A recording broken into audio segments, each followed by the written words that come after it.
Man, healing, recovering, taking my power back.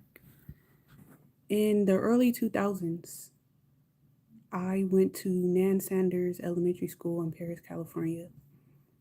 Hillary Clinton attended the Christmas parade in either 2000 or 2001. I was in the parade with her, on the float with her.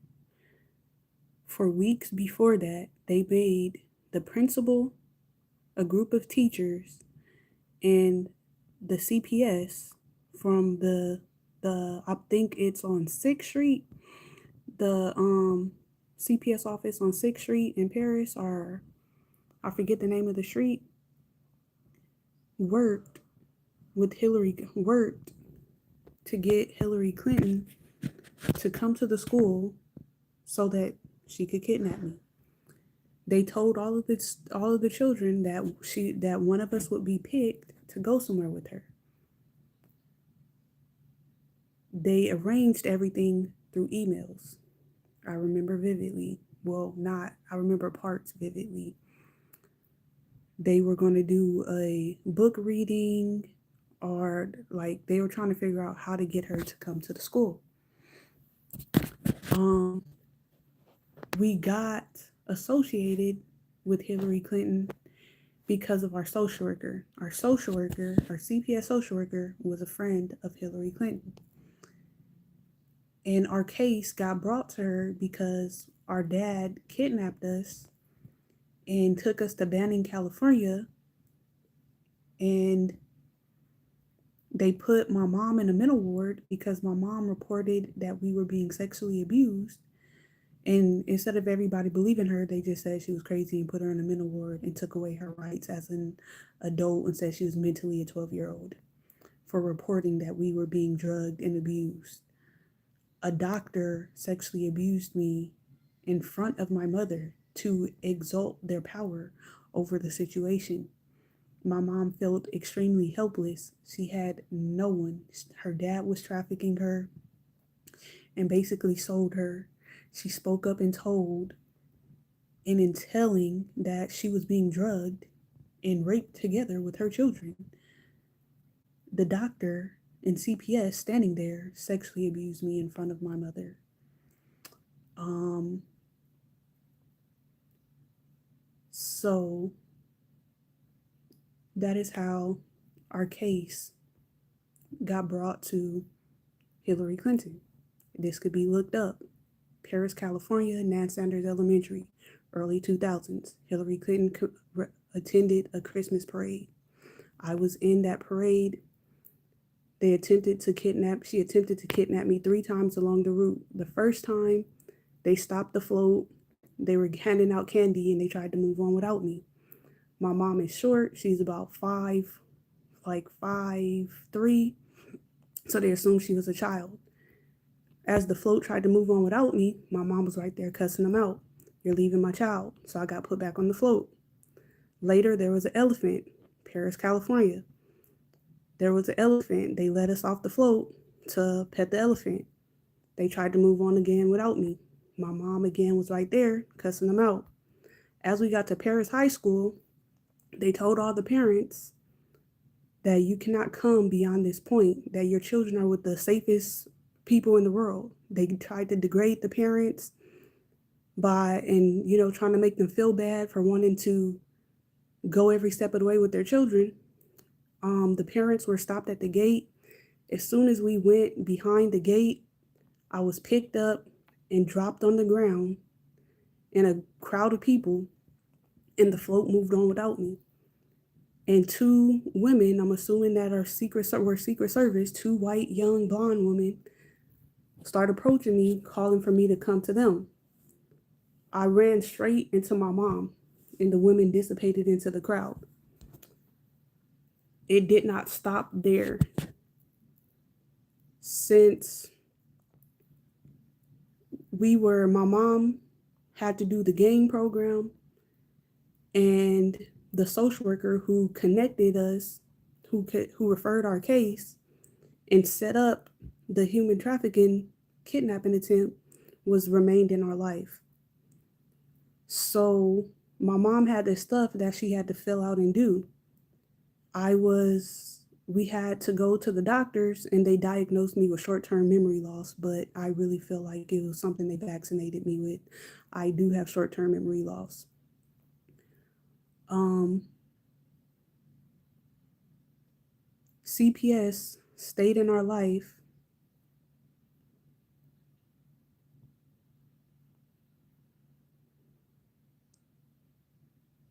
CPS stayed in our life, gang stalking my mom for the next 4 years. They would come like they were going to take us. They would just pull up in the van and they would just sit there. They would have the car seats and everything in the van, but they didn't take us. Um, for 4 years, they came and harassed my mom. Not going to get all into detail with that.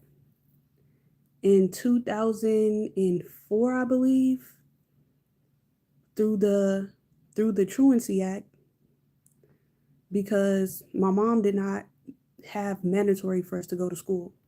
We could either stay and work in the garden or we could go to school. My granddad owns land. So my sister, she would normally choose not to go to school. So through the Kamala Harris Truancy Act is when CPS came and kidnapped us from our family land. And then what they had said was my mom had to do a 30-day program. And after that 30-day program, she was supposed to get us back. When we went to foster care, our social workers isolated me and started mocking me because I was mostly nonverbal. And they told me their whole plan, that we were never going back to our mom, that the way the program is set up is for the children to be taken. They told my foster mom to make things up about me because I was an abused child, and that if she didn't write something down, if she just kept saying I was a good child, one day I would freak out and nobody would believe them. But we were being sex trafficked. When we first went to foster care, we were not forced to get undressed and take nude pictures. But after reporting the abuse of my younger foster siblings who were being physically abused in front of me, a 5-year-old was beat and slammed through the closet. And I told her to tell her social worker. So my foster mom's mom, who was also a foster parent, and the social workers set me up to be sexually assaulted by my foster mom's mother, who sexually abused me in the tub. And in that same day, my foster mom's cousin and my foster mom's cousin's son, thinking that, I don't know if they thought I was going to tell, because I had been telling they had been intentionally abusing those other children in front of me, trying to either make me silent or engage because I was nonverbal. They thought I was stupid. They thought that I don't know what they thought. But I told the children to tell their social workers, and I protected the children. And so they said, watch her around the children. She was abused. She might do something to them too. After they set me up to be sexually assaulted. And so that is when I just started being quiet, and I witnessed so many other children being abused in so many ways, but everybody kept treating me like I was the monster. So I just kept my distance. And that's when I became really nonverbal. After that, I didn't say anything because I didn't know how to feel. I did not know how to feel. I did not know that I could be abused like that by a woman. I just tried to block everything out of my mind. And after the end of the school year, CPS picked us up and said that sexual abuse was reported, but they said that my 5-year-old sister abused my foster mom's 5-year-old daughter, which was a cover-up story because they set up for me to be abused because I was reporting the abuse. When we left there, we were forced or threatened with being put in a group home and told that if we are put in a group home that we're going to be harmed. There's other kids that's going to beat us up. Like, we were threatened, and that if we did not undress in front of a man who was a social worker to inspect our body, that we would be put in a group home. So this man that was a social worker inspected our body, me and all of my siblings, individually, not all together, in a room separate, one by one. And they took photos for our records. And then this same social worker, man, they had become my therapist and allowed him to narrate and rearrange the abuse that was done. We were placed back with my aunt, who they knew was sexually abusing us. And the police and CPS came monthly to my aunt. They gave her condoms. They had planned for me to go to jail. They never planned for me to make it into the world. They either planned for me to go to jail or to a mental ward, but they ended up sending me to the military, which I retired from, which also was not their plan. The sexual abuse continued, and the plot on my life continued.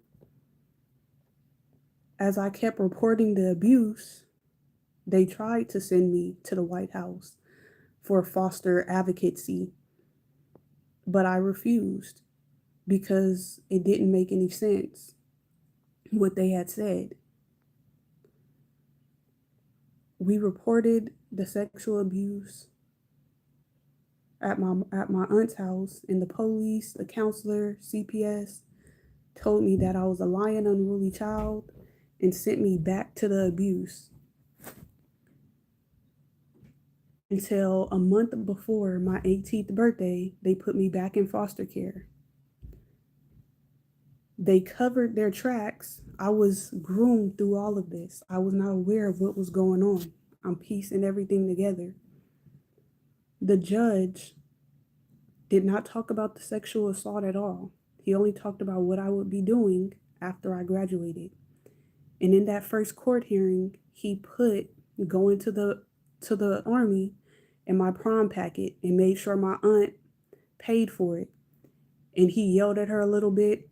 Now, clearly, they were all in on it. The police, the CPS, and the judge were all in on my sexual abuse. Not just me, but my siblings and my cousins. After that first court hearing, the social workers discouraged us from going to any other court hearing because we would seem to be disobedient children. We thought we were only going back to court because we were put back in foster. Nobody told us that it was for reporting the sexual abuse. The police and the social workers and the counselors told us there would be no court hearing for the sexual abuse because we were lying. After going to the Army in basic training, I was sent the court papers that said that the sexual abuse was dismissed on the ponderance of evidence. My children are now, by CPS and the police, being kept in physical and sexual abuse. I don't know if they're okay on the daily basis. They are with sexual predators. They are being physically abused. My son has bruises all over his back. The police mock me. They're trying to make me shut up and stay in the abuse. I have full custody of my children. I'm being trafficked by the government. I don't have anyone on my side to go with me to get my children. My only goal now, because I've ran away and I've got out of that, I was not aware of everything that was going on because I was born into this. Let my son, as we were co-parenting, go with his dad, and he never let me see my son again. 15 police officers broke in and kidnapped me and my daughter on resisting arrest charges and put her back with her dad and told me I had to indefinitely stay in a homeless shelter because I was mostly nonverbal. They thought I was stupid. I need help getting my children. The police and CPS are complicit in their abuse.